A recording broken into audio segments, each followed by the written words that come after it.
너희가 사람의 잘못을 용서하면 너희 하늘 아버지께서도 너희 잘못을 용서하시려니와 너희가 사람의 잘못을 용서하지 아니하면 너희 아버지께서도 너희 잘못을 용서하지 아니하시리라. 아멘. 오늘 이 시간에는 목표를 정한 인생이란 제목으로 잠깐 말씀의 은혜를 나누겠습니다. 예수님의 제자 세리 마태가 기록한 신약 성경의 첫 복음서, 우리가 잘 알고 있는 마태복음에서는 예수님의 족보로 시작해서 예수님의 탄생 그리고 인류를 위한 공생애를 시작하신 내용이 자세하게 기록이 되어 있습니다. 예수님께서는 세례 요한에게 세례를 받으셨고 또 그 이후에 성령에게 이끌려서 광야로 가서 40일을 밤낮으로 금식하게 됩니다. 그리고 그 금식이 마친 후에 마귀의 시험을 받게 되고 그 모든 시험을 말씀으로 이기셨습니다. 주님은 제자를 부르셨고 또 온 갈릴리 회당을 다니시면서 천국 복음을 가르치시고 전파를 하셨습니다. 예수님께서 공생의 사역을 시작하던 그때에도 질병으로 고통당하는 사람들이 너무나도 많이 있었던 것 같습니다. 그래서 그 예수님이 병을 잘 고치신다라는 소문을 듣고 많은 사람들이 구름대처럼 모여들었어요. 주님은 그 모든 사람들을 일일이 위해서 기도하셨습니다. 그리고 그들의 질병을 고쳐주셨습니다. 너무나도 사람들이 많은지라 주님은 산에 올라가 앉으셔서 복음을 전하셨어요. 그 복음을 전한 내용이 산상수훈, 즉 마태복음 5장부터 시작되는 팔복의 말씀입니다.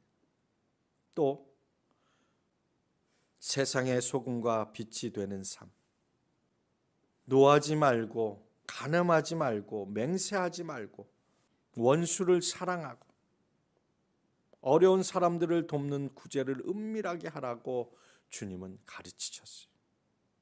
그리고 나서 오늘 우리가 읽은 본문의 기도의 내용을 가르쳐 주십니다. 사람들에게 보이려고 기도하지 말고 오직 골방에 들어가서 은밀한 중에 보시는 하나님께 기도해야 한다고 주님 말씀하셨습니다. 세계적으로 유명한 찬양 어메이징 그레이스, 그리고 그 다음으로 교회에서 많이 불려지는 찬양 말로떼의 주기도송이 있습니다. 많은 그리스도인들이 예배 때마다 부르는 주기도송이 너무나도 우리에게는 친숙한 것을 잘 알고 있습니다. 많은 작곡가들이 이 주기도의 내용에 대해 곡을 붙였지만 그 곡 가운데는 한 줄의 가사가 빠져 있는 것을 우리는 볼 수가 있습니다. 여러분 가운데 혹시 주기도문의 내용이 모두 포함된 곡을 발견하시면 저에게 알려주시기 바랍니다. 한 줄의 가사 빠진 내용이 무엇이냐면 그것은 바로 우리들의 큰 죄 다 용서하옵시고 이 앞에 무엇이 빠져 있어요? 바로 마태복음 6장 12절 말씀입니다.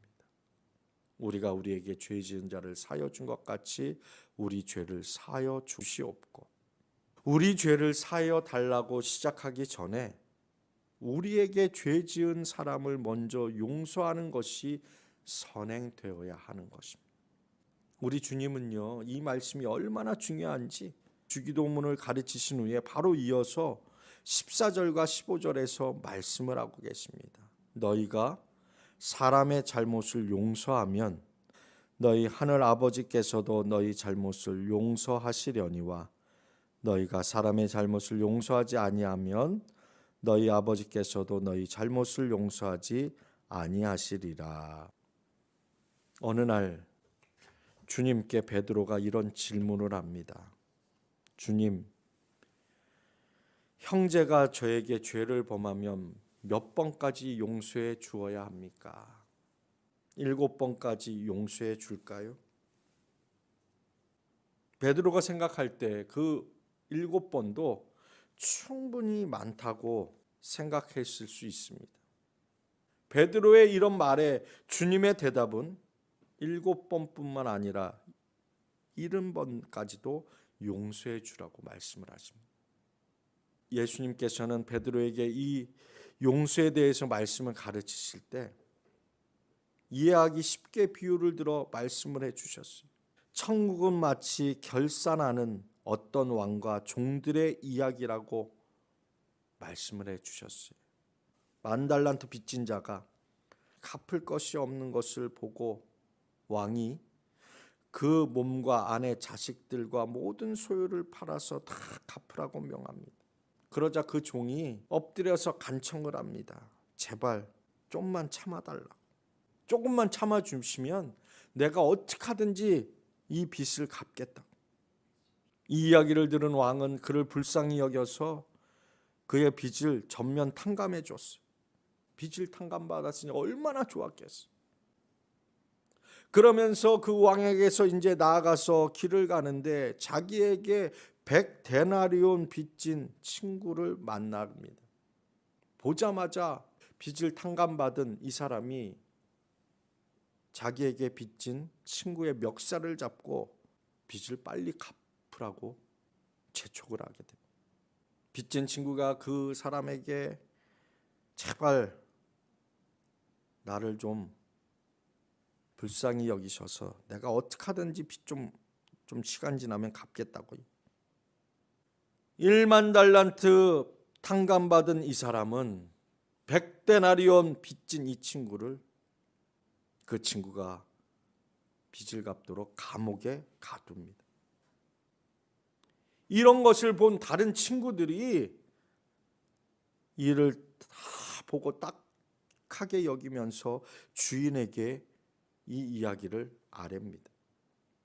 그 주인이 그를 불러서 이렇게 이야기를 합니다. 악한 종아, 내가 내 빚을 전부 탕감해 줬거늘 내가 너를 불쌍히 여긴 것처럼 너도 내 친구를 불쌍히 여기는 것이 마땅하지 아니하냐. 우리가 이런 내용을 통해서 주님께서 말씀하시고자 하는 것을 우리가 깨달아야 되는데 그것이 무엇이냐면 우리 마음으로 우리가 우리에게 죄 지은 형제를 용서하지 아니하면 하늘에 계신 아버지께서도 우리의 죄를 용서하지 않으신다라는 말씀. 7 곱하기 70이 490이니까 490번만 용서하면 되는 그런 내용이 아닙니다. 한마디로 끝없이 너희는 용서를 하라는 말씀입니다. 억울해서 잠이 안 오고 분해서 잠이 안 오고 도저히 용서할 수 없는 사람으로 내 마음이 너무나도 괴로워도 너무너무 힘든 상황에 놓여 있다 할지라도 부모의 말을 듣지 않는 자녀들 때문에 자녀가 부모 때문에 힘들어하고 용서하지 못하는 그런 많은 일들이 우리 주변에는 너무나도 많이 있습니다. 우리는 주님을 생각해 봐야만 합니다.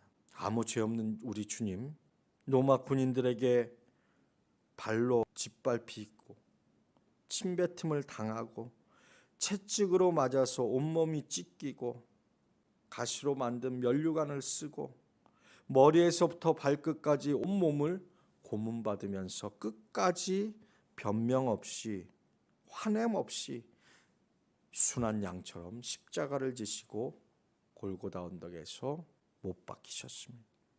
그 이유는 무엇일까? 바로 저와 여러분들을 너무나도 사랑하시기 때문에. 할렐루야. 우리를 너무나도 사랑하시기 때문에 우리 주님은 아무런 말 없이 십자가를 지시고 물과 피를 쏟으셨고 십자가에서 돌아가셨다.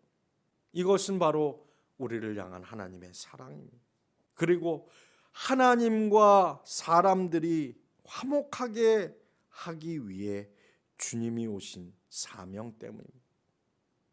이런 은혜를 누리고 있는 우리들이 다시 한번 오늘 우리의 마음에 있는 참된 삶의 목표, 참된 신앙의 목표를 우리는 정해야만 합니다. 흐려져 있던 내 신앙의 목표, 흐려져 있던 내 삶의 목표를 다시 한번 확고하게 정하는 이 시간이 되기를 주의 이름으로 축원합니다. 그게 무엇이냐? 바로 예수님처럼 사랑하며 사는 삶. 할렐루야. 예수님처럼 사랑하기 위해 노력하는 삶이 우리의 목표가 되어야만 합니다. 7번, 70번까지 용서하기로 작정하는 삶. 그런 삶을 우리는 반드시 살아가야만 하는 것입니다. 우리의 모든 죄를 용서받고 영원한 생명을 우리는 허락받았습니다.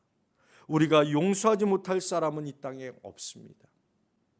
그가 우리를 위하여 목숨을 버리셨으니 우리가 이로써 사랑을 알고 우리도 형제들을 위하여 목숨을 버리는 것이 마땅하니라. 형제들을 위해 목숨을 버리는 것이 마땅한 삶. 이것이 말씀을 시작하면서 말씀드렸던 목표를 정한 인생이라는 것입니다. 오늘도 우리가 이런 목표를 위해서 하나님 아버지 앞에 믿음으로 바로 설 수 있도록 기도하고 찬양하고 매일매일의 삶에서 감사로 고백하는 저와 여러분들이 되기를 주님의 이름으로 축원합니다.